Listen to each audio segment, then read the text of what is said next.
മാവോയിസ്റ്റുകളെ നേരിടാൻ കൂടുതൽ സേനയെ വിന്യസിക്കാൻ തീരുമാനം. വയനാട്ടിൽ നടന്ന സർവകക്ഷി യോഗത്തിന് ശേഷം ആഭ്യന്തരമന്ത്രി രമേശ് ചെന്നിത്തലയാണ് ഇക്കാര്യം അറിയിച്ചത്. തമിഴ്നാട്, കർണാടക സർക്കാരുകളുമായി ചേർന്ന് മാവോയിസ്റ്റുകളെ നേരിടും. മാവോയിസ്റ്റുകളുമായി ഏറ്റുമുട്ടലുണ്ടായ വയനാട്ടിലെ വെള്ളമുണ്ട ഡിസംബർ 31, ജാനുവരി 1 തീയതികളിലായി ആഭ്യന്തരമന്ത്രി സന്ദർശിക്കാനും തീരുമാനിച്ചു. ഉന്നതതല പോലീസ് യോഗവും വയനാട്ടിൽ ചേർന്നു.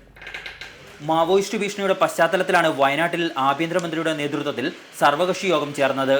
ജനപ്രതിനിധികൾ, വിവിധ രാഷ്ട്രീയ കക്ഷി നേതാക്കൾ തുടങ്ങിയവർ പങ്കെടുത്ത യോഗത്തിൽ ഉന്നത പോലീസ് ഉദ്യോഗസ്ഥരും സന്നിഹിതരായിരുന്നു.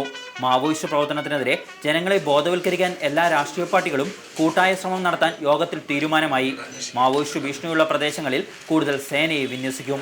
ഈ പ്രദേശത്തെ പോലീസ് സ്റ്റേഷനുകളിലും പോലീസുകാരുടെ എണ്ണം വർദ്ധിപ്പിക്കും. പോലീസ് സ്റ്റേഷനുകളെ മാതൃകാ പോലീസ് സ്റ്റേഷനുകളാക്കി മാറ്റുകയും ചെയ്യും. ഏറ്റുമുട്ടലുണ്ടായ വെള്ളമുണ്ട സന്ദർശിക്കുമെന്നും ആഭ്യന്തരമന്ത്രി വിശദീകരിച്ചു.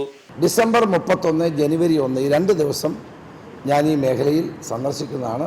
അന്ന് നിങ്ങളെ മാറ്റി നിർത്തില്ല, നിങ്ങളെല്ലാവരും ഞാൻ കൂടെ കൊണ്ടുപോകും. 31, 2 ദിവസം ഞാൻ ഇവിടെ ഉള്ളപ്പോൾ ഞാൻ വയനാട്ടിൽ പ്രവർത്തിക്കുന്ന മുഴുവൻ ആദിവാസി സംഘടനകളെ അവരെ ഇൻവൈറ്റ് ചെയ്ത് അവരുമായി സംസാരിക്കും. ആദിവാസി നേതാക്കളുമായും ആഭ്യന്തരമന്ത്രി ചർച്ച നടത്തും.